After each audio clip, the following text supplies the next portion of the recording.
Muy buenos días a todas y a todos por la participación en este nuevo webinar de la perspectiva del cibercrimen, evolución del ciberdelito en el marco del derivado 2 del 2021 que estamos ejecutando en este momento bajo el acuerdo marco entre SENA y MNEMO. El día de hoy nos acompaña David Pereira, nuestro speaker, presidente de SECPRO, investigador y consultor por más de 25 años, autor de títulos como Ciberseguridad al alcance de todos, instructor de fuerzas de ley como el FBI, el Departamento de Defensa, el Homeland Security, Servicio Secreto, USAF, US Marines, Navy SEALs, entre otras. Es importante destacar la gran trayectoria que tiene David en este tipo de actividades en ciberseguridad. Ya nos acompañó anteriormente en otros procesos y me gustaría, no sin antes darle la palabra y agradecerle para que pudiéramos iniciar este excelente webinar, contarles básicamente la dinámica del mismo, que es muy parecida a la que hicimos la semana pasada. Muy importante tener en cuenta que las preguntas que ustedes tengan, por favor, a través del chat, vamos filtrándolas al final, vamos a hacerlas al final de la sesión, que va a tener una duración entre 45 minutos y 1 hora, y vamos a poder hacer las preguntas a David que podamos hacer, y al final vamos a abrir el micrófono para algunas que podamos hacer a nivel selectivo. Este webinar, igual que el anterior, va a quedar grabado. Estamos definiendo con el SENA el lugar donde quede el repositorio con la información del mismo, o sea que no hay ningún inconveniente para que ustedes lo puedan tener a su alcance y lo puedan repetir o se lo puedan compartir a quien pueda verlo en lugares que el SENA así lo determine. Entonces, es muy importante tener en cuenta esto, la forma en que vamos a participar dinámicamente y no sin más preámbulos. David, muchísimas gracias y bienvenido a este espacio. El auditorio es tuyo. Muchas gracias. Juan Carlos, mil gracias a ti, a todo tu equipo y al SENA por la invitación. El día de hoy vamos a hablar de un tema supremamente interesante, que es muy difícil dentro del mundo tecnológico, que es tratar de ver qué es lo que viene, qué es lo que va a pasar a futuro, sobre todo en el campo de la ciberseguridad. De eso es lo que vamos a hablar el día de hoy. Sabemos que el cibercrimen cada día gana más espacio, cada día es más difícil contramedir al criminal, cada vez hay más criminales porque hay ventajas, es fácil en un momento determinado generar un ataque, hay una gran cantidad de herramientas, el nivel de conocimiento que se requiere en muchos casos no es tan amplio, etc. Entonces, debemos también tener en cuenta otro factor, es lucrativo. Y el nivel de riesgo para el ciberdelincuente es mucho más bajo que otro tipo de negocios criminales como el narcotráfico. Entonces, cada vez tenemos mayor nivel de riesgo. Hablábamos de la prospectiva. La prospectiva básicamente es tratar de entender y prever lo que va a pasar a futuro. La única forma que tenemos nosotros en ciberseguridad de entender un poco qué es lo que puede pasar es entender qué es lo que está pasando actualmente y ver las tendencias hacia dónde se dirigen. Hay cosas que se mantienen, se van a mantener y no van a cambiar, como por ejemplo el concepto del malware. El software malicioso, software creado para hacer daño, software creado a veces para robar información, para alterar datos, para hacer espionaje, como es el stalkerware, que ha tenido un crecimiento impresionante en muchos países, sobre todo para acosar, por ejemplo, mujeres, y se disfrazan estas aplicaciones como pues, aplicaciones benignas. Ya más adelante voy a hablar un poco más en detalle. ¿Qué cambios vemos aquí? La inteligencia artificial. Los delincuentes están tratando de utilizar mecanismos de inteligencia artificial y de machine learning para hacer su software más indetectable, más difícil de contramedir, más efectivo. Y hay algo más preocupante aún. Ya lo veníamos usando hace muchos años, pero ha tenido un incremento muy fuerte de algo que se llama fileless malware. ¿Cómo es el concepto del fileless malware para entenderlo más simplemente? El fileless malware es malware que no requiere que se grabe como un archivo dentro de nuestro computador o dentro de nuestro dispositivo, cualquiera que este sea. Y esto muchas veces va conectado al ransomware, que es otra de las tendencias que se va a mantener. El ransomware, ustedes recordarán, es básicamente el software que secuestra tu información. Es básicamente una extorsión lo que hace este tipo de software. Entonces, el software cifra tu información, la palabra correcta es cifrar. Muchas veces las personas dicen encriptar. Esa no es la palabra correcta dentro del español. Estas herramientas cifran tu información y luego te piden un rescate. Es una extorsión. Te piden un rescate para entregarte la llave de descifrado de la información que tú tenías. Si no les pagas, pues no vas a poder acceder a tu información. Y cada vez vemos más de este tipo de ataques. Y digamos que ninguna empresa está a salvo de ellos. Dentro de lo que hablábamos del fileless malware, tenemos, por ejemplo, el caso del malware tipo Living Off the Land. ¿Qué quiere decir esto? Malware que utiliza los archivos del sistema operativo, ya sea Windows, sea Linux, sea macOS, para poder mantenerse dentro de la máquina, para poder realizar los daños que esté programado para hacer y para poder mantenerse allí, generar su persistencia. Utiliza esos archivos, eso es living off the land, ¿verdad? Vivir fuera de la tierra. Y hay muchos tipos para cualquier sistema operativo. Hay varios tipos, principalmente los que tenemos identificados son 3. Esta es una gráfica creada por Microsoft, donde vemos, por ejemplo, que los malware de tipo 1 no generan ningún tipo de actividad de archivos, los tipo 2 no escriben archivos dentro de la máquina, pero utiliza algunos archivos indirectamente del sistema operativo, y los tipo 3 requieren archivos del sistema para poder generar la persistencia. Y esto los hace muy difíciles de detectar. Pocos antivirus o digamos ninguno es totalmente efectivo contra el fileless malware. Como ven, esto es una tendencia, este es un artículo de octubre 4 de este año, esto es una tendencia que va al alza. Y este tipo de malware, aparte de los archivos del sistema operativo, utiliza órdenes e instrucciones del sistema operativo. Por ejemplo, en el caso de Windows, utilizan instrucciones tipo PowerShell, que es un lenguaje que utilizamos en Microsoft para ejecutar distintos comandos y recibir información. Acceso a la consola WMI, a la Windows Management Interface, que es una consola de administración que también entrega mucha información, etc. Utilizan los recursos del sistema en nuestra contra. Otra problemática muy importante son las vulnerabilidades y fallos que todavía no hemos descubierto. Y lo traigo a colación por algo que ocurrió aproximadamente entre el 9 y 10 de diciembre. Ya se conocía un poco antes, pero entre el 9 y 10 de diciembre esto se disparó y abarcó al mundo. Esto es una vulnerabilidad detectada en un sistema que se llama Log4j. Es un sistema de logging que se puede utilizar, por ejemplo, en sistemas como Apache, servidores web como Apache, por ejemplo. Entonces, ¿qué ocurre? Muchísimos fabricantes a nivel del mundo utilizan esta herramienta y se descubrió una vulnerabilidad que permite ejecutar comandos de manera remota, por ejemplo, o poder extraer información de los servidores vulnerables a Log4j. Y esto ha sido supremamente grave. Esto puede impactar el Internet completo. Esto es una noticia de CNN del día de hoy, donde hablan precisamente de que todo el Internet se puede ver afectado por esto. Y vemos que Microsoft dice que, y ya se está viendo, este tipo de vulnerabilidades no solamente se están aprovechando para hacer criptominado ilegal, del cual vamos a hablar más adelante, pero ustedes saben que uno de los mecanismos para lucrar actualmente son las criptomonedas. Muchas personas lo hacen de manera legal, tienen máquinas, aceleradoras gráficas o máquinas ASICs que ponen a hacer minado de criptomonedas, ya sea Bitcoin, Minecoin, Dogecoin, de distintas monedas que existen. Pero pues muchos ciberdelincuentes aprovechan el poder ejecutar comandos remotos en un servidor vulnerable para ponerlos a minar criptomonedas para su beneficio. Entonces, esta es una de las facetas de esta vulnerabilidad que ahora la llaman Log4j, Log4Shell. Digamos que hay distintos nombres que le han asignado, pero el servicio vulnerable es Log4j. Se espera que pueden tomar meses a años el poder limpiar y el poder corregir esta vulnerabilidad. ¿Por qué? Porque imagínense todos los fabricantes que ya han utilizado esta herramienta y ya vendieron estos dispositivos. Entonces ahora el dueño del dispositivo, el que lo compró, tiene que encargarse del parchado, de la actualización, etcétera. Y muchas veces no hay el control adecuado de activos de información para entender dónde se está usando esta herramienta.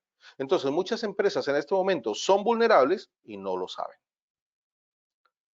Los servicios de ransomware como servicio, valga la redundancia, porque es que esto es cloud, tengo que explicarlo como ransomware as a service o cybercrime as a service. ¿Qué es esto? Ustedes saben que en los servicios de cloud, en los servicios de nube, normalmente, por ejemplo, hablamos de plataforma como servicio, platform as a service. Quiere decir que yo le pago a una entidad tipo Amazon, Google, para que me entreguen un sistema operativo remoto que yo puedo utilizar para lo que yo necesito. O puedo contratar infrastructure as a service, IaaS. Entonces les pago para que me pongan un servidor a mi disposición para que yo haga con él lo que yo necesite. O software as a service, el SaaS. Bueno, dentro de los servicios para el crimen existe ransomware as a service, donde hay muchos portales donde yo puedo pagar un valor y me entregan un ransomware creado a la medida de lo que yo necesite. O pueden cometer delitos de acuerdo a lo que yo necesite o configuro el servicio delictivo como yo requiera. Les hago una demostración para que vean de qué hablo. Ustedes pueden hacer una búsqueda supremamente sencilla en Google. Este tipo de servicios no se encuentran tan fácilmente si no conoces la palabra clave, pero entonces vamos a usarla. Vamos a buscar la palabra clave, por ejemplo, Booter. Booter es una palabra que me permite detectar este tipo de servicios. Miren, si ustedes se dan cuenta, hablan de stressors. Disfrazan estos servicios como pruebas de carga y estrés, pruebas que permitirían en un momento determinado saber qué tan robusta, qué tan resiliente es una infraestructura. Recordemos que la resiliencia es un término tomado de la psicología. Resiliencia en una persona quiere decir o habla de su capacidad para salir adelante y continuar después de un hecho adverso, como la pérdida de un ser querido, como por ejemplo una ruptura con una persona cercana. En nuestro mundo de ciberseguridad, la resiliencia se refiere básicamente a que después de un ataque que hayamos recibido, qué tan fácilmente podemos continuar. Entonces, este tipo de sitios venden el servicio de ataque. Miren, aquí están los planes. $15 te permite, por ejemplo, 600 segundos de ataque, un ataque concurrente, soporte 24/7.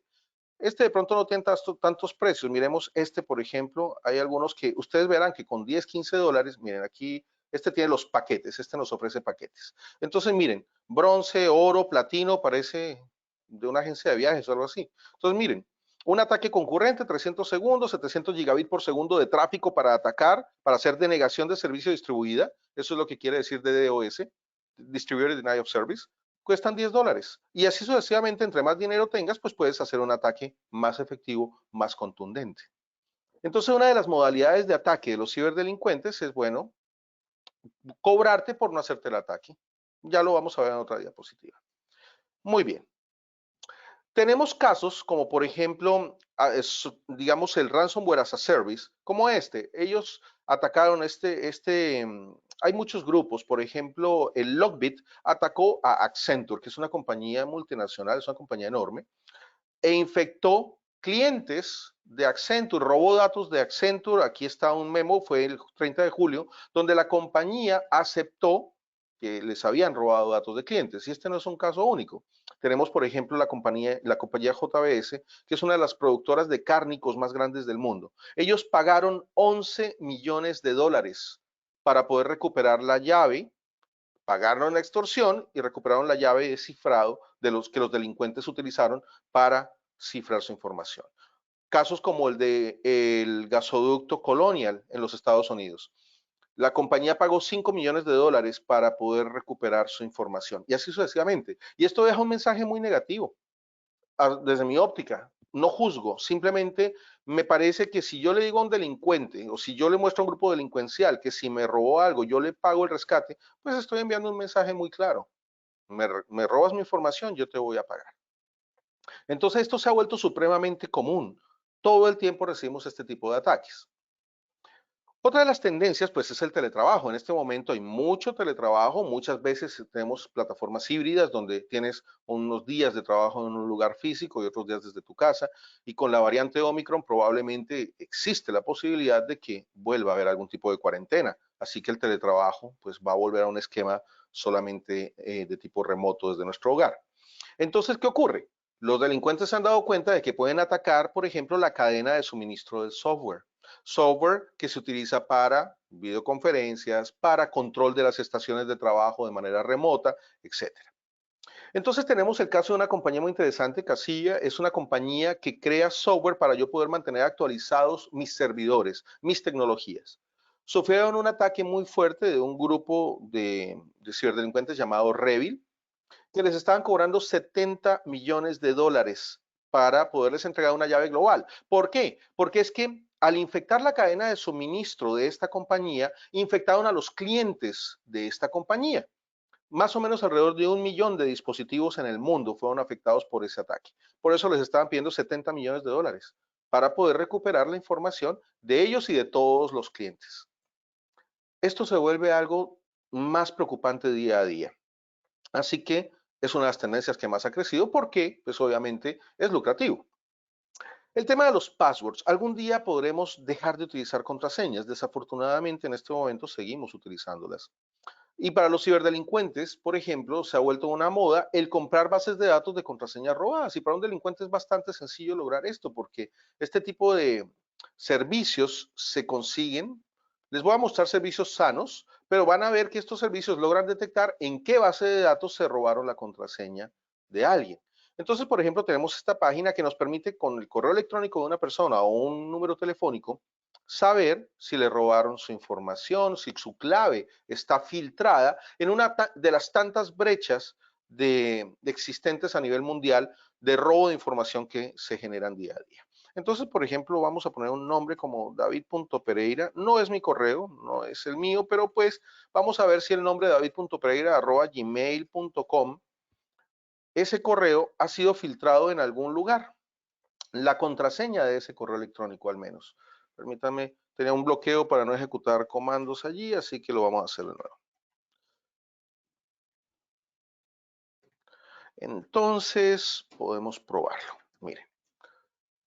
Aquí nos dice que los datos han sido filtrados, por lo menos la contraseña del dueño de ese correo electrónico se encuentra en un leak de correos electrónicos que se llama Breachcomp 2.0, que normalmente está a la venta en los mercados oscuros.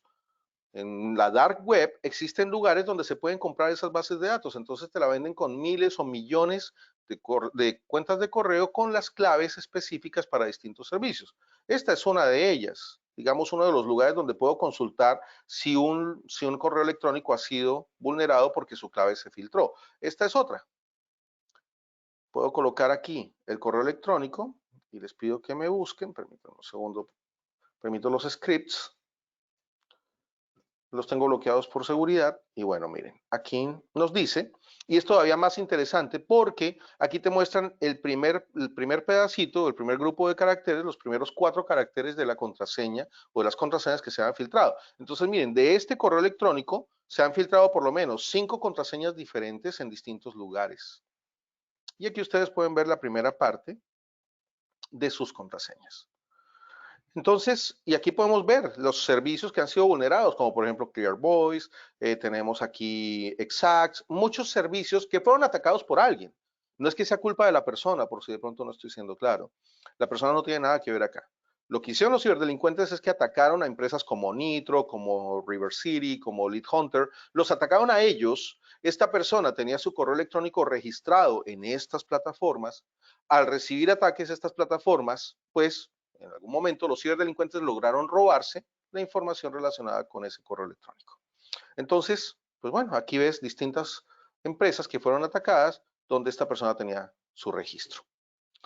Así que es muy común que los ciberdelincuentes compren estas bases de datos, no son tan costosas desafortunadamente, así que están al alcance de muchos. Y pues es una tendencia que va a continuar creciendo. El malware incluido en aplicaciones móviles, otra tendencia muy grande. Miren que los fabricantes, tanto por ejemplo Google como Apple, normalmente todo el tiempo tienen que estar revisando sus repositorios buscando aplicaciones maliciosas. ¿Por qué? Porque los delincuentes tienen varias prácticas, varias modalidades, como por ejemplo una que se llama reempaquetado de aplicaciones.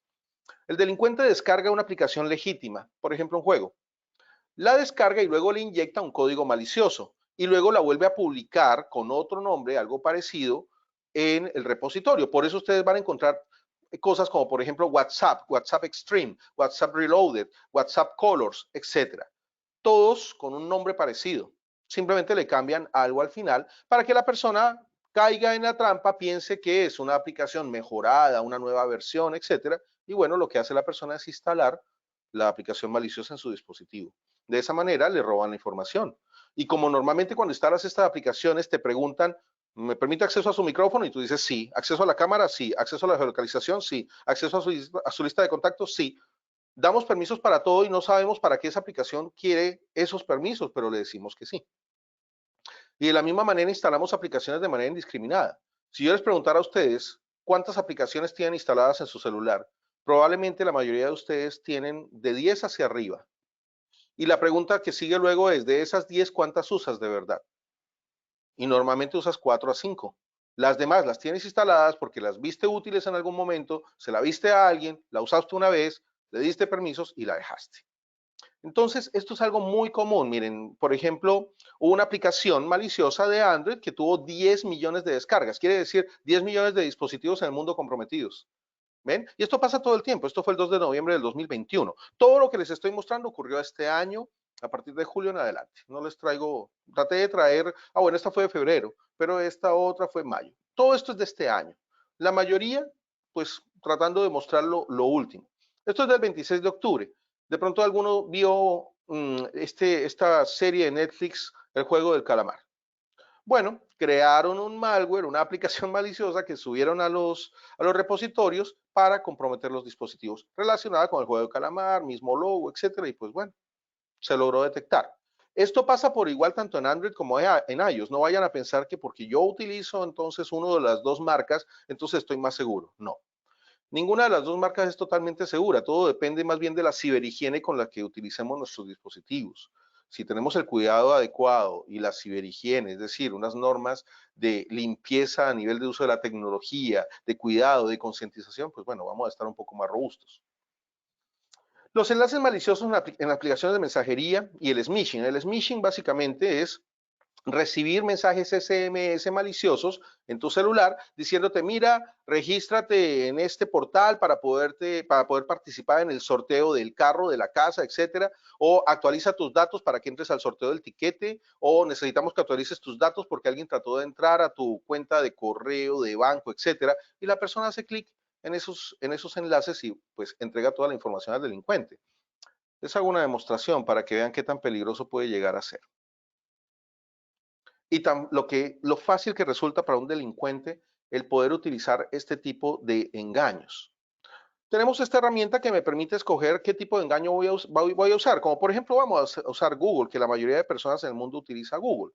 Entonces voy a crear una página falsa de Google y ustedes verán qué tan fácil de detectar es. Voy a decir que voy a utilizar la página nueva de Google. Asumiría que ninguno quiere que yo le envíe un mensaje SMS. Si alguno quiere, me dice, pero la verdad casi nunca me pasa de que una persona me diga, no, sí, yo quiero que me lo envíes. Así que lo voy a hacer local en mi máquina por temas de tiempo. Voy a hacerlo yo mismo para que nadie se preocupe, para que nadie le dé clic a algo que yo le envíe. Pero pues bueno, ya tenemos acá un enlace que voy a verificar aquí directamente de mi propia máquina. Voy a abrirlo acá.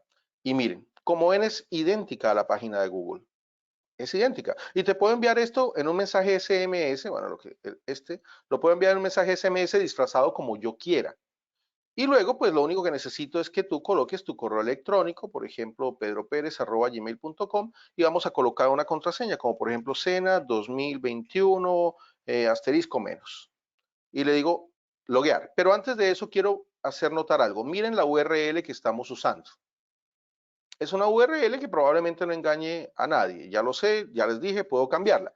Pero lo interesante aquí es que después de que yo haga clic, miren que me voy a la verdadera página de Google.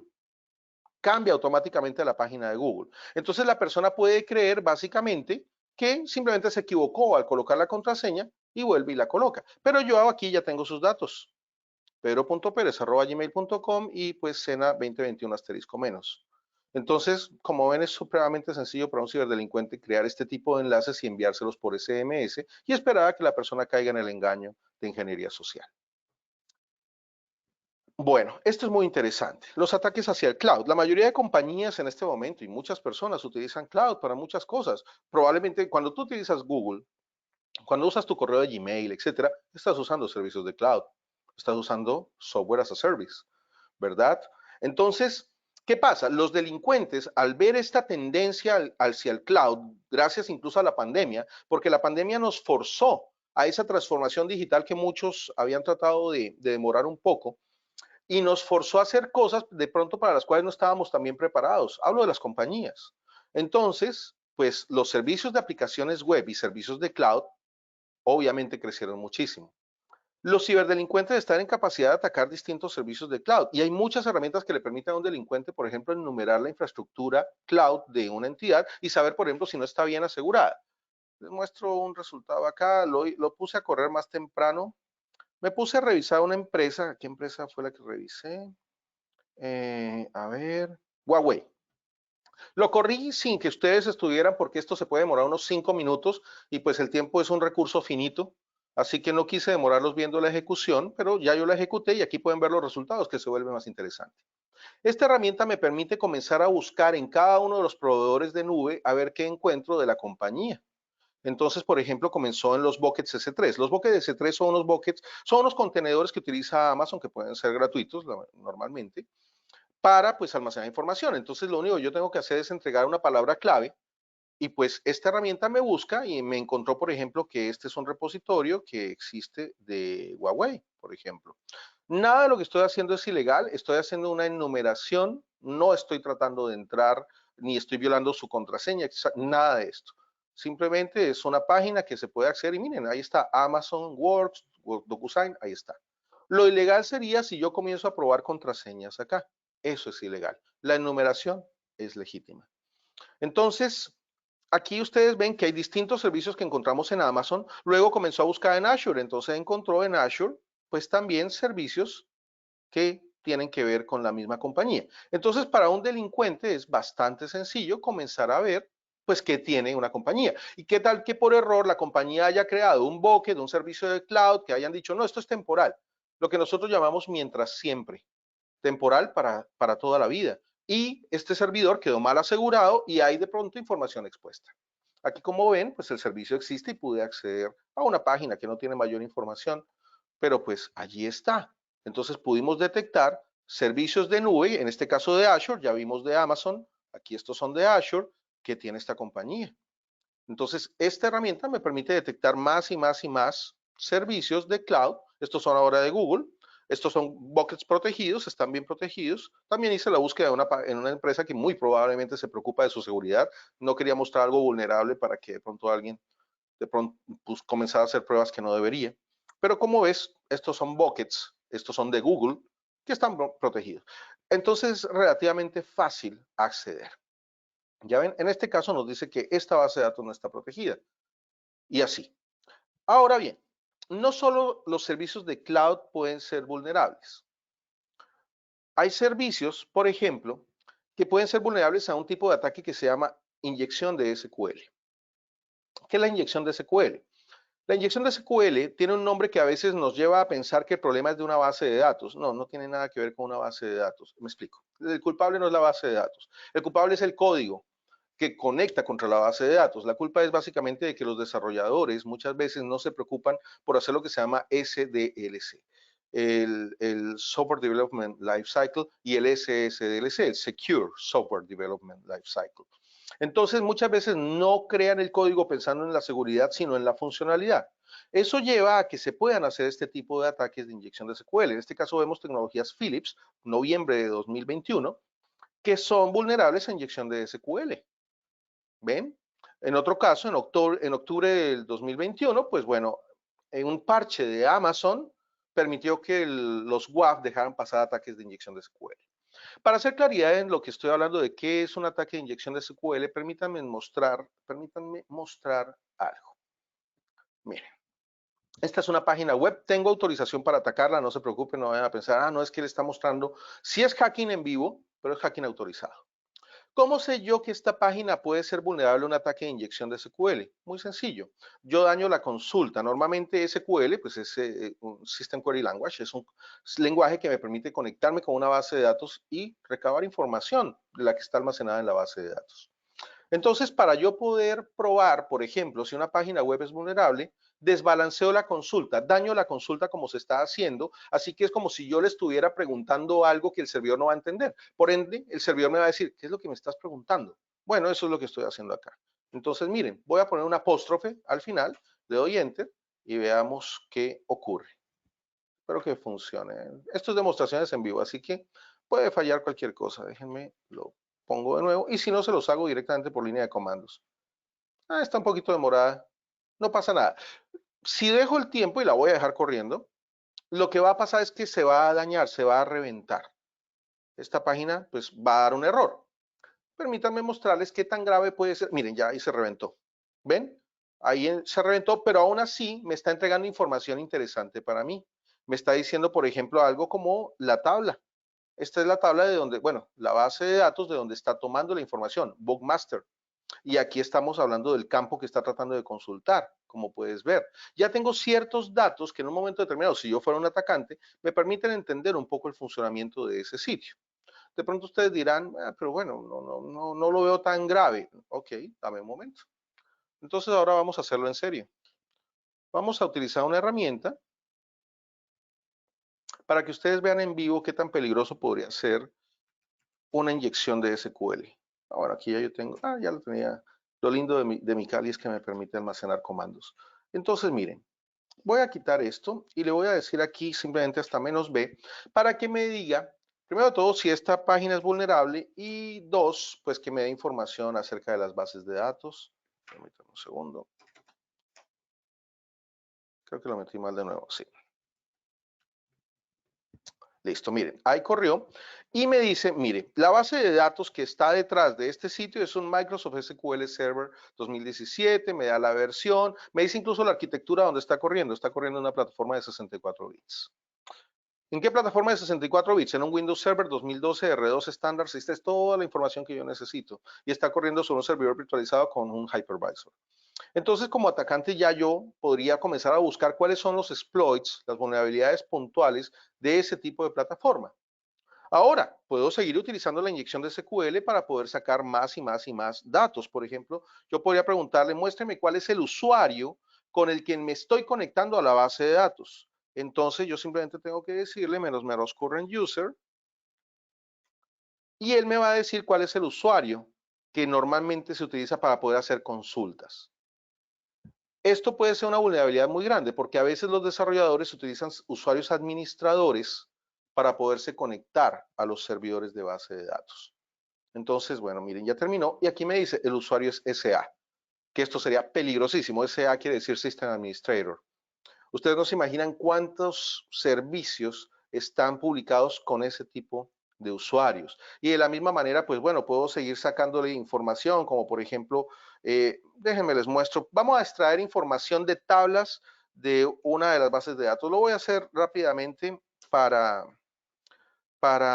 no demorarlos a ustedes. Aquí tengo apuntado la base de datos y las tablas que necesito específicamente, porque no me las sé de memoria, las tablas de esta máquina. Pero bueno, aquí podemos ver, el comando está corriendo y está tratando de conectarse a una base de datos específica que se llama bookup y me va a tratar de traer las tablas de esa base de datos. Y de la misma manera puedo continuar el ejercicio de ir extrayendo, miren, ahí está. Hay una tabla que se llama bookmaster dentro de bookup. Y así sucesivamente se le pueden seguir sacando datos a esta aplicación vulnerable, simple y llanamente pues ya con esa información. Esto es inyección de SQL, es supremamente peligrosa y me permite en un momento determinado pues extraer datos, ¿verdad? Muchos servidores son vulnerables. Perfecto. Los buckets que les acabo de mostrar pues son una de las primeras vulnerabilidades, esto es de noviembre del 2021, es una de las primeras vulnerabilidades o de las más importantes que podemos encontrar para una compañía.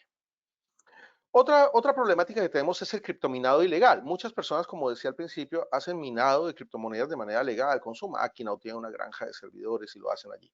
Pero pues los delincuentes pueden aprovechar vulnerabilidades como la que hablábamos del LO4J para minar criptomonedas utilizando recursos de alguien más de manera no autorizada. Esto es una tendencia al alza. El correo electrónico falso, por supuesto. Y una de las cosas que más va a crecer es lo que normalmente se llama laser phishing. ¿Cuál es la diferencia con el phishing tradicional, el correo electrónico falso que te engaña para que hagas clic sobre un enlace malicioso? Utilizan básicamente machine learning, inteligencia artificial, para enumerar a la persona, para investigar, por ejemplo, que el señor Pedro Pérez tiene un amigo que se llama José Rodríguez, que estudió en la Universidad X, que estaba relacionado con la compañía y así sucesivamente logran detectar información relacionada a la persona y le envían correos electrónicos más realistas, más conectados con su realidad. Eso es laser phishing y es una tendencia al alza. La denegación de servicio. Se los mencionaba anteriormente y les mostraba el tema de los stressors y los booters. Uno de los ataques que hacen los ciberdelincuentes es que te hacen una denegación de servicio durante media hora, por ejemplo, como compañía, y luego te envían un correo electrónico y te dicen, ¿viste lo que hicimos? Te tumbamos la página 30 minutos. Si no quieres que esto te lo hagamos todos los días durante las 24 horas, pues entonces nos pagas $500 mensuales. Entonces es una especie de vacuna, el mejor estilo de la narcoguerrilla, pero pues ahora en términos de ciber. Entonces, pues bueno, es otra de las tendencias que existen que van creciendo. El malware y ataques utilizando DNS sobre HTTPS. Una de las tendencias que ustedes habrán visto en Internet es que la mayoría de sitios que visitamos ahora utilizan HTTPS como protocolo. Ya pocas veces encontramos un sitio HTTP, la mayoría de sitios tienen el candadito y tú pues dices, bueno, estamos seguros, estamos utilizando algo cifrado, el canal está protegido. Sí, Y muchos protocolos están tratando de montarse sobre HTTPS para que viajen cifrados. Pero eso también es una problemática. ¿Por qué? Porque eso le permite al atacante utilizar estos protocolos y que nadie entienda lo que están haciendo por dentro del protocolo, porque viaja cifrado. Entonces, si no tienes tecnologías, como tecnologías tipo proxy de interceptación SSL y TLS, no vas a entender lo que está pasando en tu tráfico, en tu red, así que el delincuente puede estar robándote la información, puede hacer exfiltración, es decir, sacar los datos del interior de tu compañía y robárselos, y no lo vas a saber, no te vas a dar cuenta, porque lo que ves es un tráfico cifrado. Es una tendencia que los ciberdelincuentes están utilizando. El robo de información no va a acabar nunca. Y ahora los ransomware, normalmente los grupos de ransomware, no solamente te cifran la información, sino que te la roban y te amenazan con que si no pagas, la divulgan.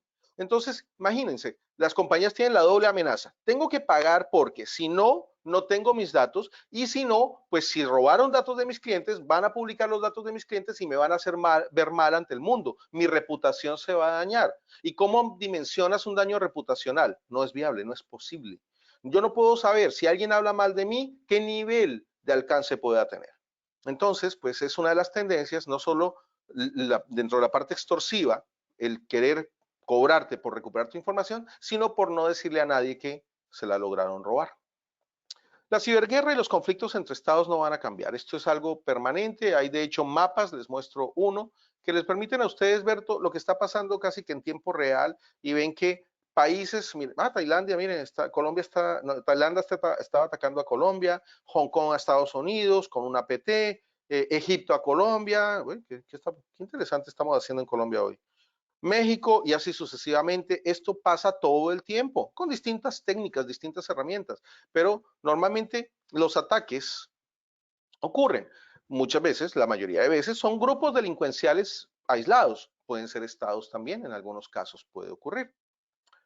Bien, las noticias falsas, otra problemática supremamente importante que afecta sobre todo al imaginario colectivo cuando alguien dice, no, mire, es que vino un lote de vacunas contaminado, la vacuna X.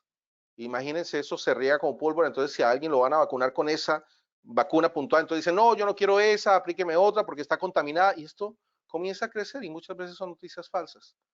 Una recomendación, hay una página que se llama Colombia Check, si ustedes están la mayoría en Colombia, así que Colombia Check permite verificar si una noticia es real o no. Este es un grupo de periodistas independientes que desmienten cosas como, bueno, mira, ahí hay una noticia específica sobre este señor y así sucesivamente.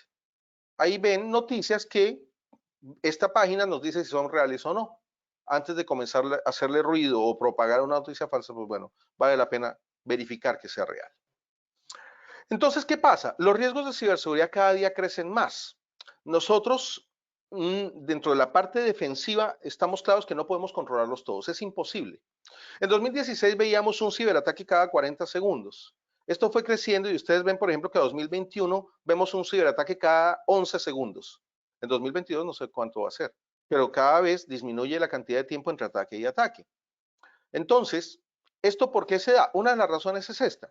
Si nosotros vemos en el año 90, por ejemplo, la mayoría de herramientas eran de línea de comandos, la mayoría de ataques luego tipo año 2000 eran ataques de denegación de servicio, 2005, 2010, y se necesitaba mucho conocimiento y entender qué estabas haciendo para poder lograr un ataque exitoso. Ya no, en 2021 el nivel de conocimiento requerido es muy bajo porque las herramientas cada vez son más automatizadas y están al alcance de cualquiera con un acceso a Internet y con acceso a YouTube.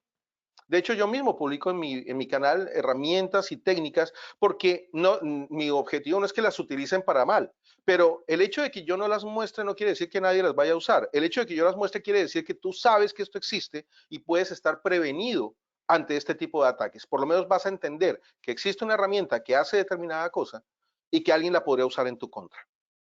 Entonces, este tipo de tendencias, el hecho de que se necesita menos conocimiento y las herramientas son más sofisticadas, pues bueno, han hecho crecer los ciberataques.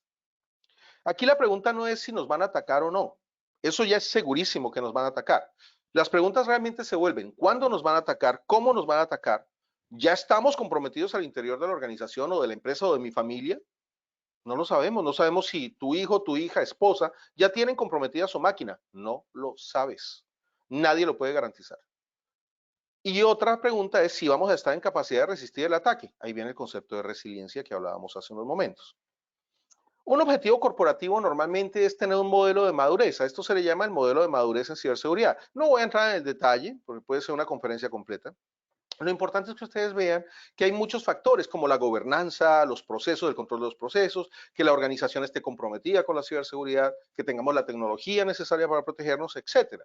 Este es un modelo, por ejemplo. Hay estrategias que podemos utilizar. Actualmente lo que más se usa es Zero Trust.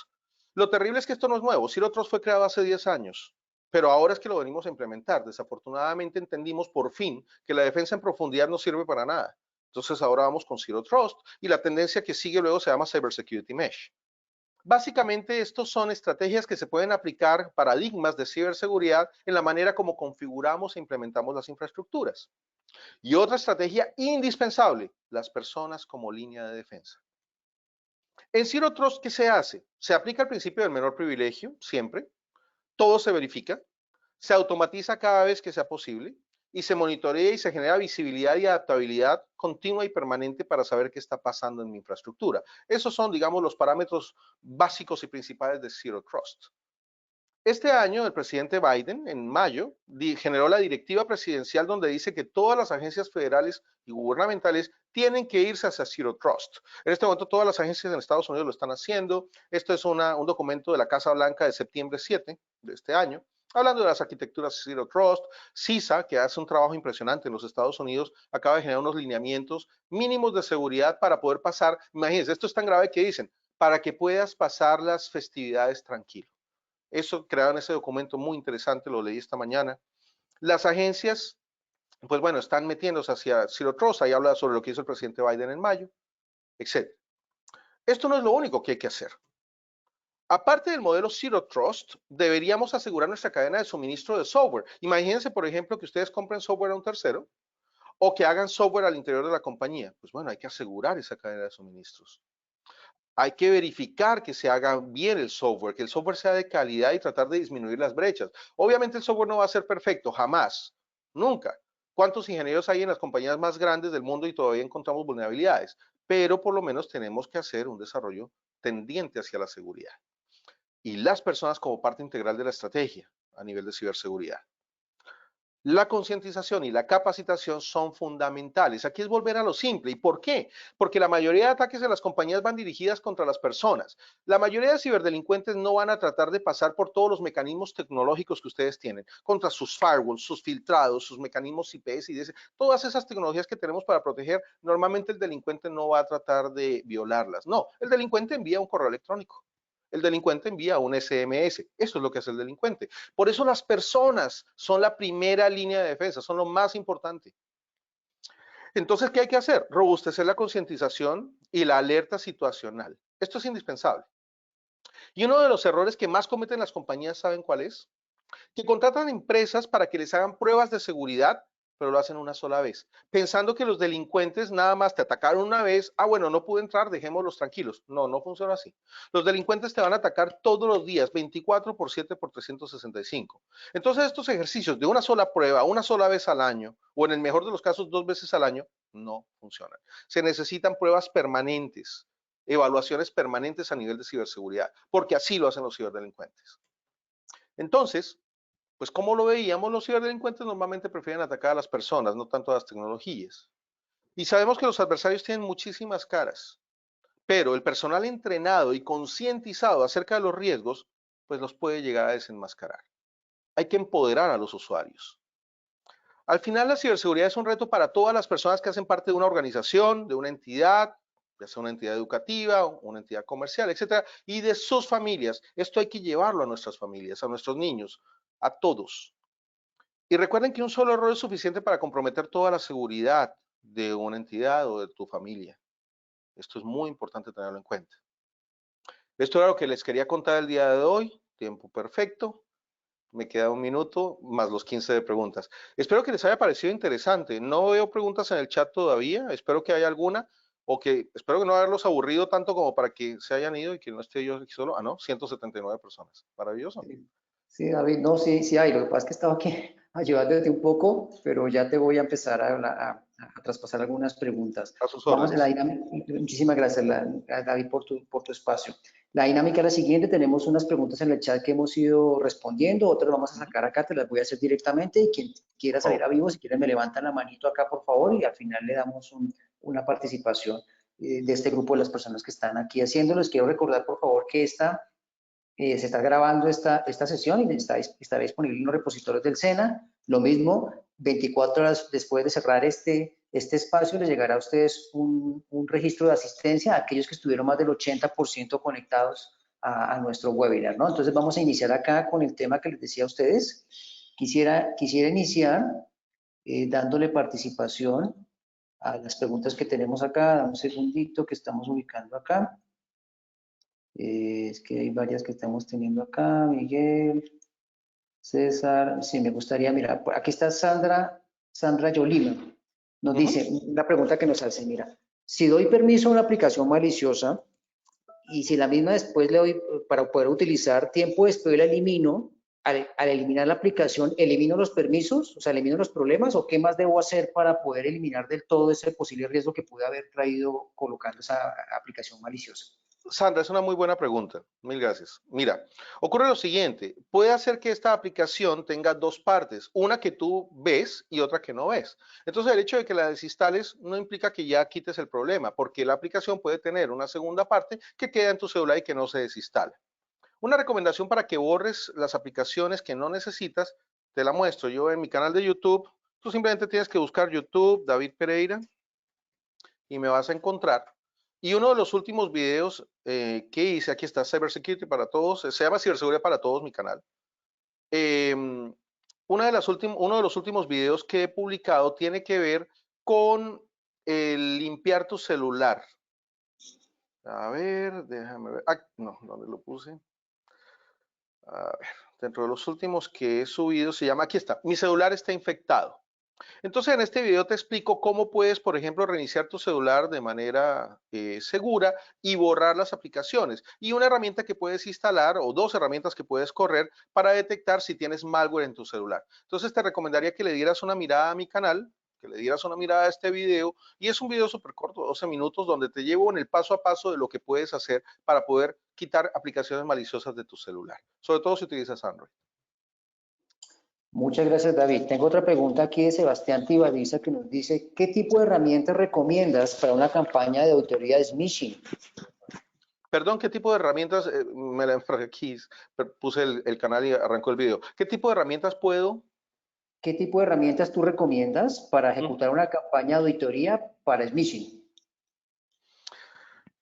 A ver, ahí te refieres a que tú hagas los SMS para que las personas que les den clic los puedas detectar, o básicamente te refieres a la parte de información, porque hay las dos. Una cosa que puedes hacer, por ejemplo, es estar permanentemente con las personas enviándoles mensajes de distintas formas, ¿no? Puede ser por correo electrónico, puedes crear protectores de pantalla recordándole a la persona, oye, mira, si te llega un mensaje, no le des clic de una vez al enlace, verifícalo, copia el enlace, llévalo a otro lugar y mira realmente para dónde te estás yendo, porque normalmente los ciberdelincuentes utilizan acortadores, esos tipos bit.ly o short.ly, etcétera, que pues no te dejan ver realmente hacia dónde va el enlace. Entonces, la recomendación es nunca darle clic y copia el enlace y llévatelo a otro lado para ver a dónde te está llevando, ¿verdad? A nivel de, ¿es esa la pregunta? ¿O él se refiere a herramientas que me permitan hacer esa campaña para mis usuarios? Tal cual, sí, señor, eso es. Bueno, hay muchas. Por ejemplo, Easy Council de hecho tiene una herramienta que lo puede hacer. Creo que incluso te pueden dar, a ver, que te puedes registrarte y pues ya, OFish se llama la herramienta, OFish. A ver, permíteme, la herramienta se llama OFish, hay muchas, esta es una. La herramienta se llama OFish de Easy Council. Puedes registrarte, te dan la posibilidad de hacer pruebas con ella gratuitamente y te permite no solo enviar SMS, sino también te permite enviar correos electrónicos, etcétera. Mira, OFish es una herramienta de awareness, de concientización. Eso es lo que hace esa herramienta. OFish, ahí la tienes. OFish. Perfecto, David. Entonces, aquí Mira, ahí tenemos otra. tienes lo que hace. Dale. A nivel de smishing, te permite hacer emails, spear phishing, mensajes de texto, etcétera. Dale, perfecto. Aquí tenemos otra pregunta que nos hace Miguel Ángel Olivares. Nos dice que él es instructor de programa analítica de datos y Súper. quisiera que por favor le recomendaras a la audiencia programas gratis y pagados para proteger la información a nivel personal y laboral. ¿Sí? O sea, ¿qué le podrías tú recomendar? Creo que ya lo has hecho mucho en el tema que estás haciendo y creo Mucho. que lo mencioné. Sí, entonces creo que ya lo has avanzado y nos pregunta si tienes estadísticas sobre ciberdelito en Colombia versus otros países. ¿Cómo estamos, si hemos crecido, cómo está Colombia frente a ese panorama ciberdelito? Vale, excelente. Mira, Omar, ¿verdad? Mil gracias por la Miguel. pregunta. Mira, en mi canal yo tengo unas listas de reproducción. Dentro de las listas hay unas relacionadas con conferencias, todas las conferencias. Entonces, dentro de mis conferencias te vas a encontrar con, permíteme, no estoy permitiendo los scripts. Dentro de mis conferencias vas a encontrar una que se llama Peligros de seguridad en el trabajo, en el teletrabajo. Permíteme habilito los scripts. Esa es una conferencia como de unas 2 horas. Te la busco aquí. Esa es una conferencia de 2 horas donde explico, aquí está, los riesgos del teletrabajo. Son 2 horas 10, donde explico una cantidad enorme de herramientas que puedes utilizar para distintas cosas. Por ejemplo, para navegar seguro, para detectar cuando un correo electrónico es un phishing, para poder detectar si tu máquina está comprometida, si está infectada, etcétera. Entonces aquí muestro herramienta, una cantidad enorme de herramientas que puedes instalar en tu máquina para poder estar más seguro. Entonces te recomendaría que le dieras una mirada a la conferencia y vas a ver las herramientas, los enlaces y pues vas a poder encontrarla. La segunda parte de tu pregunta era relacionada con, se me olvidó, perdón. La primera Dale, era ¿cómo esto. el contexto de Colombia en el ciberdelito Ya, frente las al mundo? estadísticas, ya, vale, mil gracias. Mira, hay muchas estadísticas, ¿no? Normalmente por parte de los fabricantes. Lo que sí te digo es que antes de la pandemia y post pandemia vimos un incremento de alrededor entre 300 y 400% del cibercrimen. ¿Por qué? Porque al haber cuarentena, pues del delincuente común no te podía ir a atracar con el cuchillo o con las armas que utilicen, sino que pues no había gente en la calle, entonces ellos tienen que migrar y evolucionar en el cibercrimen, y lo hicieron. Evolucionaron hacia el correo electrónico falso, etcétera, etcétera. Por eso se vio un incremento más o menos del 400%, 2020. 2021 el incremento fue del 40% más de lo que ya había incrementado. A nivel de Colombia, Colombia es un país bastante atacado. Dentro de la región tenemos algo más de conciencia a nivel de ciberseguridad que algunos otros países, pero esto es un camino que hay que recorrer y pues nos falta mucho, muchísimo. Pero más o menos esas son las estadísticas que te puedo dar. Perfecto, David. Gracias. Tengo una pregunta muy interesante de Marco Romero que te quiere plantear y te pregunta acá que cuál ha sido tu mayor reto al que te has enfrentado a nivel de ciberseguridad y cómo lo solucionaste. Caramba, qué buena pregunta. He tenido muchos retos. Tal vez de los retos más importantes es que he protegido las elecciones de distintos países desde 2011 en adelante, lo he hecho 17 veces. He protegido 17 elecciones en distintos países. Tal vez estos han sido los retos más grandes en mi carrera porque ustedes saben que un proceso electoral normalmente es atacado por muchas personas y aparte de eso necesitas tener la resiliencia necesaria para que los servidores presenten la información de la manera adecuada a tiempo y que haya transparencia, porque en un proceso electoral, si por ejemplo en las páginas de resultados por un momento la página se cae o demora mucho, la gente va a comenzar a pensar, no, es que en este momento ya están amañando, ya están viendo cómo van a arreglarle los votos al uno o al otro, etcétera. Entonces, pues por fortuna he logrado participar en estos ejercicios y con lo que hemos logrado, pues se habrá visto, por ejemplo, en Colombia que los resultados se entregan en menos de 45 minutos, una hora, ya tenemos un nivel muy alto de conocimiento de qué es lo que está pasando al menos. Ese podría ser uno de los retos más grandes. Otro, las entidades que he capacitado, por ejemplo, capacitada al Servicio Secreto de los Estados Unidos, un reto enorme porque son gente tremendamente capacitada y llegar yo a poderles enseñar algo, compartirles algo de conocimiento ha sido un reto muy grande también. Muchos. La parte de ciberseguridad es hermosa, es algo increíble que todos los días te genera nuevos retos. Así que es algo muy interesante. La invitación es a que evalúen el mundo de la ciberseguridad como una posibilidad de vida porque es muy interesante. Perfecto. Pues una pregunta también que me parece muy interesante acá es, ¿por qué recomendarías tú que esta audiencia que tenemos aquí, tenemos muchos chicos que están estudiando, empezando por el tema de seguridad de información y más del SENA, ¿Por qué le recomendarías irte por este camino de trabajar y ser expertos en ciberseguridad? Un poco por lo que te acabo de comentar, ¿no? A ver, el camino a la ciberseguridad tiene una faceta maravillosa y una faceta terrible. Te voy a hablar de la parte negativa primero. La parte negativa es que si tú eres una persona que quiere tener un conocimiento y ya con eso te sientes bien y no quieres pagar una cuota de sacrificio diaria para poder tratar de mantenerte al día y entender de que jamás, por más esfuerzo que hagas, jamás vas a saberlo todo, este no es tu mundo, no es tu carrera. ¿Por qué? Porque todos los días a nosotros nos toca aprender. Cada día hay un nuevo tipo de ataque, una nueva herramienta, una nueva vulnerabilidad, una nueva metodología para hacer algo, un nuevo mecanismo de defensa. Así que no paras de estudiar jamás, nunca, no hay manera. Esa es la parte negativa. Otra parte negativa es que te van a estar atacando. Si tú estás dentro del área defensiva, te van a estar atacando todo el tiempo y pues una de las cosas que tienes que hacer es pensamiento lateral, pensar fuera de la caja, creatividad para poder entender cómo el ciberdelincuente te va a atacar y pues cómo vas a defender, cómo vas a detener sus ataques. De la parte positiva, esas son las dos cosas, digamos, que deben hacer pensar y decidir sobre el tema. Ahora te hablo de todo lo maravilloso que tiene. Si te gustan los retos, este es tu mundo. Si te gusta aprender y retarte a ti mismo, porque recuerden, el reto es con ustedes mismos, nunca se comparen con nadie, jamás. Mi recomendación es que nunca digas, es que él sabe más que yo, ella sabe más que yo, ella es mejor. No, no, no, no. El reto es contigo mismo. ¿Cuál es el reto? Ser mejor cada día. Tu versión de hoy tiene que ser mejor que tu versión de ayer. Y tu versión de mañana tiene que ser mejor que la versión de hoy. El reto es contigo mismo o contigo misma, no con otra persona. Siempre va a haber alguien que sepa más que tú. Yo soy el primero en reconocer que yo no sé nada. Y siempre va a haber gente que sabe muchísimo más que yo. Entonces, y no me puedo ponerme a preocupar por eso, porque imagínate, me voy a frustrar. Ese no es el punto. El punto es que si te gustan los retos, te gusta aprender, te gusta tener cada día algo nuevo que hacer. Un día va a ser un análisis de un malware, otro día es detectar cómo puedes violar la seguridad de una infraestructura, otro día es detectar cómo podría un atacante lograr pasar inadvertido ante un antivirus. Otro día es cómo diseñar una infraestructura segura. Cada día es un reto nuevo y es un reto maravilloso. Es un mundo que jamás te va a aburrir. Siempre hay algo distinto. Entonces, por eso deberías pensar en ciberseguridad, porque es un mundo genial, es un mundo maravilloso y aparte es bien pago. Para aquellos que también piensan en, bueno, y vale, perfecto, sacrificio, me complico, no salgo tanto, me paro estudiando, pero y entonces, no.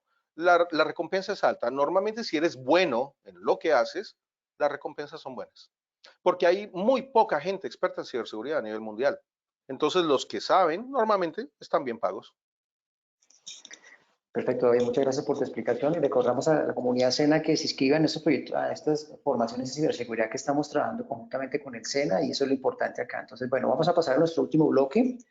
Vamos a darle apertura a personas que me levanten la manito para hacerle preguntas directamente a David, aquí en vivo. Yo tengo aquí la mano levantada de Laszlo Salinka. Entonces, te voy a habilitar el sonido, lo tienes activado, Laszlo. Si quieres, cuando gustes, puedes hacerle pregunta a David. Laszlo, ¿nos escuchas? Si ahí ya tienes el micrófono, cuando quieras nos puedes preguntar. Gracias.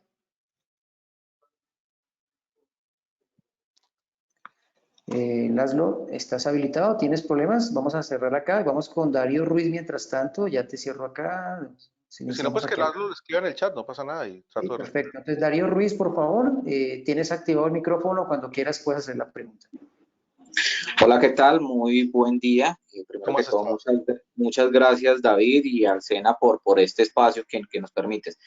Muy clara mi pregunta sobre la nueva vulnerabilidad que precisamente que tú tocas el tema, que es lo de Log4j. Pues la única remediación que se ha encontrado hasta el momento y es el tema de ir a al último parche liberado por el fabricante, pero digamos, en dado caso de que no puedan ir a la última versión por core del negocio, hay herramientas que manejan tema de parcheo virtual. Sí. ¿Es posible frenar ese tipo de ataques con ese tipo de parcheo virtual o es más recomendable igual tener un parcheo físico? Excelente pregunta. Mira, la recomendación es que logres hacer el parchado. La parte mala es que al parecer el parche permite hacer denegación de servicio distribuida. Pero digamos la recomendación será aplicar el parche. El parcheado virtual no siempre es efectivo y adicionalmente pasa lo siguiente. Tú sabes que muchas veces se puede utilizar codificación y ofuscación para tratar de pasar a través de los mecanismos de seguridad. Entonces, el parchado virtual no siempre va a ser efectivo. Lo más adecuado es que hagamos el parchado sobre el mismo servicio o cambiar el tipo de servicio, pero esto conlleva una problemática muy grande. Por eso tú sabes lo que hablábamos, que estas soluciones pueden tomar de meses o de pronto años a lograr resolverlo todo. Perfecto, muchas gracias, David. Pues vamos aquí a cerrar el tema porque la mayoría de preguntas que están en el chat ya son muy repetidas. Entonces, si quieres, Laszlo, vamos a intentar nuevamente contigo. Y quien quiera tenga una pregunta diferente que quisiéramos hacer en vivo, me levanta la mano, por favor, y le damos el acceso. Entonces, vamos a darle nuevamente. ¿Tienes activo el micrófono, Laszlo? ¿Se nos puede? Hola. ¿Sí se escucha ya? Perfectamente. Listo. Bueno, sí, yo quería saber, este tema de el teletrabajo, pues, o sea, a mí me parece como posiblemente más inseguro que trabajar presencialmente, pues ya que las empresas le piden a las personas usar sus propios computadores para trabajar. Y pues obviamente las personas no, con sus computadoras personales, no saben, digamos, si se habrán infectado alguna vez con algún virus, porque pues pueden andar en páginas o descargando cosas malas. Entonces, puede tener un virus y sin saber instala las cosas de la empresa y el atacante podría robar su información más Correcto. fácil, ¿no? Totalmente de acuerdo contigo, Laszlo. Precisamente lo que estás diciendo es palabra por palabra lo que ves acá en esta conferencia. Hay veces el uso que se le da a los computadores de hogar los expone a múltiples vectores de ataque, como el malware, spyware, rootkit. Lo que estás planteando es totalmente cierto. Entonces, muchas veces no estamos preparados en nuestros computadores de hogar para poder conectarnos a la oficina de manera segura. Entonces, lo que podemos hacer al final es infectar a la compañía gracias a que nuestro computador pues no estaba preparado. Mira, ahí está, el PC de tu casa no cumple con los requerimientos mínimos de seguridad. Totalmente de acuerdo contigo. Así es. Perfecto, muchas gracias. Vamos ahora con, dame un segundito, vamos a activarle. Jorge Enrique Portela, tienes el micrófono habilitado, por favor, cuando quieras formular la pregunta. Y se para Jorge Ignacio López, por favor, gracias. Gracias, muy amable. A ver, yo tengo una inquietud. Hay una página que a mí me parece muy buena, que se llama OWASP, donde permiten hacking ético y fácilmente yo puedo preparar una inyección de SQL Server en 2 horas. ¿Tu opinión sobre esa página? No, sí, claro. OWASP que mencionas es básicamente, o surge, orientado básicamente a una metodología de pruebas de penetración orientadas a web. Ellos lograron, digamos, diversificar y tienen herramientas y un top 10, una lista de top 10 de las vulnerabilidades en sitios web, top 10 de vulnerabilidades en IoT, top 10 de vulnerabilidades en dispositivos móviles, etcétera. Es excelente para poder practicar. Me explico. Es necesario para los expertos en ciberseguridad el poder entrenar y entender cómo funciona una vulnerabilidad. Así que ese tipo de páginas o ese tipo de servicios son excelentes porque permiten que las personas entiendan y entrenen de manera legal, de manera legítima, sin cometer un delito, sin irse a la cárcel, sin hacerle daño a nadie por error. Porque puede pasar que tú ejecutas una herramienta contra un sitio legítimo y no solamente pues estás metiéndote en un problema legal, sino que de pronto le haces daño, porque tal vez era vulnerable a lo que tú estás haciendo, ellos no sabían y tú hiciste un daño contra la confidencialidad, la integridad o la disponibilidad de ese sitio y pues no solamente los vas a afectar a ellos, sino te vas a afectar tú legalmente. Entonces es necesario poder tener este tipo de páginas para poder probar y poder digamos, entender cómo son los ataques. Obviamente es necesario conocer las leyes y evitar violar la ley. En Colombia tenemos la ley 1273, que es la ley de delitos informáticos, que se debe conocer antes de hacer cualquier prueba. Una cosa muy interesante es que las compañías, muchas están tratando de hacer programas de bug bounty. Es decir, la compañía pone, normalmente se puede buscar un archivo, se llama security.txt, para las compañías que permiten que tú hagas pruebas. Entonces, en el security.txt es un estándar propuesto para que si una empresa quiere que la gente pruebe si es vulnerable o no, entonces te dicen, mire, el correo de seguridad está aquí, si usted nos detecta algo, pues escríbanos acá, aquí está la llave PGP, la política de seguridad está aquí, y permiten que una persona pruebe en el sitio. pero esto es algo que se está tratando de estandarizar. Pero pues yo estoy totalmente de acuerdo con este tipo de sitios para que la gente pueda probar y aprender. El conocimiento debe ser libre. El conocimiento es como básicamente depende de quién lo esté utilizando y el conocimiento se puede usar para el bien o para el mal. El hecho de que no se divulgue no quiere decir que no vaya a pasar nada. El hecho de que no se divulgue es que hay más personas que pueden verse afectadas por la parte negativa. Perfecto. Y vamos a la última pregunta. Jorge Ignacio López Gutiérrez, tienes activo tu micrófono. Cuando quieras nos formulas la pregunta. Gracias.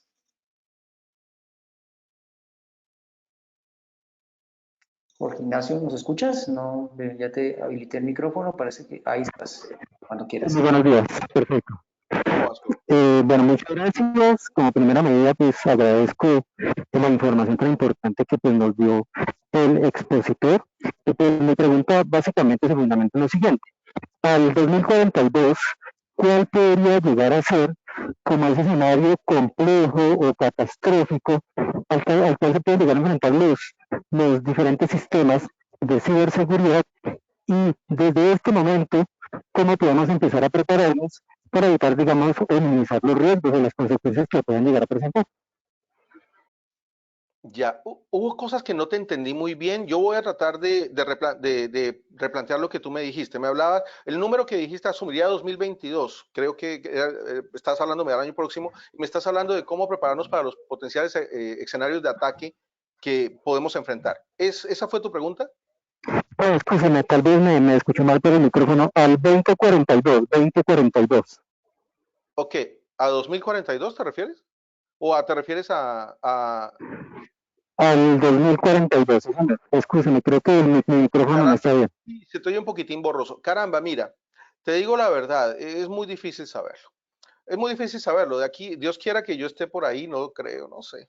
Espero que sí, pero dudo, es muy difícil para nosotros saber lo que viene el año próximo, imagínate. De irnos tan lejos en el tiempo es casi imposible. Probablemente en ese momento tendremos interfaces neurales, ya sea que por medio de unas gafas se conecten a nuestro cerebro a través de retina, nervio óptico, llegas al cerebro, o algún mecanismo que permita interconectar nuestros cuerpos, y el biohacking va a estar a la moda probablemente, súper avanzado, donde una de las preocupaciones que vamos a tener es cómo evitar que nos hackeen. De hecho, ya hay algo que se llama neuroderechos. Les invito a que le den una mirada, es algo bien interesante, un artículo que me compartió una de nuestras ingenieras, donde hablan de, bueno, ya se está logrando crear recuerdos o alterar los recuerdos en animales. De ahí el paso a alterar los recuerdos que tenemos en nuestra mente va a ser muy corto. Entonces, ¿cómo vamos a evitar que alguien nos coloque un recuerdo o que nos haga pensar algo que nosotros no queremos pensar o ni siquiera habíamos decidido al respecto? Entonces, probablemente en esa época estaremos preocupados en cómo evitar que nos hackeen nuestra mente, a pesar de que ya se hace, ¿no? Pero de formas más tangenciales. Te digo la verdad, me queda muy difícil ver tan a futuro. Me encantaría poderte dar más detalles, pero lo veo un poco difícil, te digo la verdad. Pero es una tremenda pregunta. Muchas gracias. A ti por ella, por la pregunta. Perfecto, David. Muchísimas gracias, la verdad, por este espacio. Muchas gracias a toda la comunidad SENA que participó. Súper importante aclararles nuevamente lo que les venía comentando, porque recibí varias preguntas en el chat. Este webinar está siendo grabado y va a ser disponible para ustedes bajo la comunidad SENA. Estos son contenidos específicos para el modelo de formación que estamos trabajando bajo el convenio Derivado 2-2021 entre SENA y NEMO. Específicamente, su uso y contenido será aprobado por el SENA y su aprobación para que lo puedan ustedes tomar en cuenta. Es muy importante. Entonces, les agradecemos mucho el haber participado. Les indicamos nuevamente que les llegará su certificado de participación en las próximas 24 horas. No queremos despedirnos sin antes invitarlos para el próximo lunes 20 de diciembre para que nos acompañen al webinar de Ingeniería Social, cómo estamos expuestos a Internet, para que básicamente para verificar también estas tendencias y modelos que tenemos que manejar de forma correctiva y no estar dando tanta expectativa en este modelo de negocio en particular de la ciberseguridad. David, mil gracias nuevamente por tu participación y que todos tengan un excelente día. Muchas gracias. A ustedes por la invitación y por haber participado. Mil gracias, que tengan un excelente día, feliz Navidad y feliz año. Nos vemos. Muchas gracias. Igual para ti. Hasta luego, que esté muy bien.